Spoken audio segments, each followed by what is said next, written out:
Bagalkot car ಸ್ಫೋಟ ಪ್ರಕರಣಕ್ಕೆ big twist ಸಿಕ್ಕಿದೆ. ಇದು ಆಕಸ್ಮಿಕ ಘಟನೆ ಅಲ್ಲ. ಬಾಂಬ್ ಇಟ್ಟು ಕಾರನ್ನ ಸ್ಫೋಟ ಮಾಡಲಾಗಿದೆ. ಜಮಖಂಡಿಯ ಹಿಪ್ಪರಗಿ ಗ್ರಾಮದಲ್ಲಿ ಈ ಘಟನೆ ನಡೆದಿತ್ತು. ಜುಲೈ 25ರಂದು ವೈನ್ ಶಾಪ್ ಬಳಿ ಕಾರು ಸ್ಫೋಟಗೊಂಡಿತ್ತು. 4 ಎಕರೆ ಜಾಗಕ್ಕೋಸ್ಕರ ಕೊಲೆ ಸಂಚನ್ನ ರೂಪಿಸಲಾಗಿತ್ತು ಅನ್ನೋದು ಗೊತ್ತಾಗಿದೆ. ಕಾರು ಸ್ಫೋಟದ ರಹಸ್ಯವನ್ನ ಬಯಲು ಮಾಡಿದ್ದೇ ಕದ್ದ ಸಿಮ್.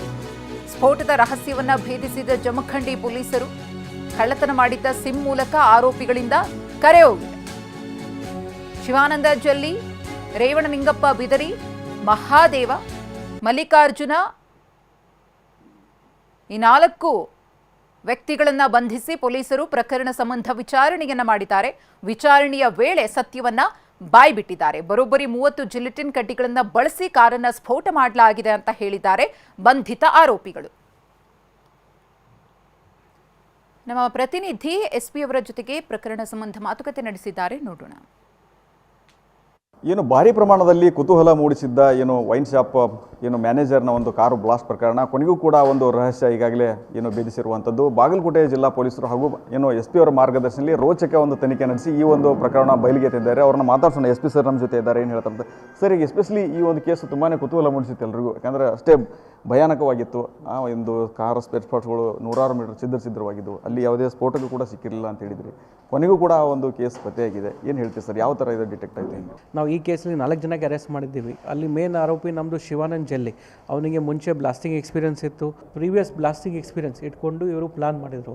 ಅದೇ ಪ್ಲಾನಿಂಗ್ ಪ್ರಕಾರ ಇನ್ನೊಬ್ಬ ಅಸೋಸಿಯೇಟ್ ಅಂದರೆ ಕಸನ್ ಬ್ರದರ್ ಮುಖಾಂತರ ಇವರು 2 ಅಂಗಡಿಯಿಂದ ಎಕ್ಸ್ಪ್ಲೋಸಿವ್ ಮಟೀರಿಯಲ್ ಪ್ರೊಕ್ಯೂರ್ ಮಾಡಿದರು. ಮುಂಚೆ ಎಕ್ಸ್ಪೀರಿಯನ್ಸ್ ಇದ್ದಾಗ ಇವ್ರ ಮನಸ್ಸಲ್ಲಿ ಎಲ್ಲ ಕ್ಲಿಯರ್ ಇತ್ತು, ಯಾವ ರೀತಿ ಎಕ್ಸಿಕ್ಯೂಟ್ ಮಾಡಬೇಕು, ಏನು ಮಾಡಬೇಕು ಅಂತ. 25ನೇ ತಾರೀಕಿಗೆ ಇವರು ಮನೆಯಿಂದ ಎಲ್ಲ ರೆಡಿ ಮಾಡಿ ಅವರು ಬಾರ್ ಮುಂದೆ ಹೋಗ್ತಾರೆ. ಅಲ್ಲಿ CCTV ಎಲ್ಲ ತಪ್ಪಿಸ್ಕೊಳ್ಳೋಕ್ಕೆ ಕ್ಯಾಪ್ ಯೂಸ್ ಮಾಡಿದ್ದಾರೆ, ಜಾಕೆಟ್ ಯೂಸ್ ಮಾಡಿದ್ದಾರೆ. ಮುಂದೆಯಿಂದ ನೇರವಾಗಿ ಕ್ಯಾಮ್ರಾ ಮುಂದೆ ಹೋಗಿಲ್ಲ. ಒಂದು ಕಬ್ಬಿನ ತೋಟಲ್ಲಿ ಒಳಗೆ ಹೋಗಿ ಗಾಡಿ ಕೆಳಗೆ ಅಲ್ಲಿ ಎಲ್ಲ ಇಟ್ಬಿಟ್ಟು ರಾತ್ರಿ 10ವರೆಗೆ ಅವರು ಹೊರಗಡೆ ಬರೋ ಎಕ್ಸಾಕ್ಟ್ ಟೈಮ್ಗೆ ಇವರು ಬ್ಲಾಸ್ಟ್ ಮಾಡಿದ್ದಾರೆ ಅಂತ ಈ ಥರ ಇದೆ. ನೆಕ್ಸ್ಟ್ ಮತ್ತೆ ಇವರಿಗೆ ನೆಕ್ಸ್ಟ್ ಡೇ ಇವರಿಗೆ ಗೊತ್ತಾಯಿತು ಇದು ಡೆತ್ ಆಗಿಲ್ಲ, ಅಂದರೆ ಅವ್ರು ಸೇವ್ ಆಗಿದ್ದಾರೆ.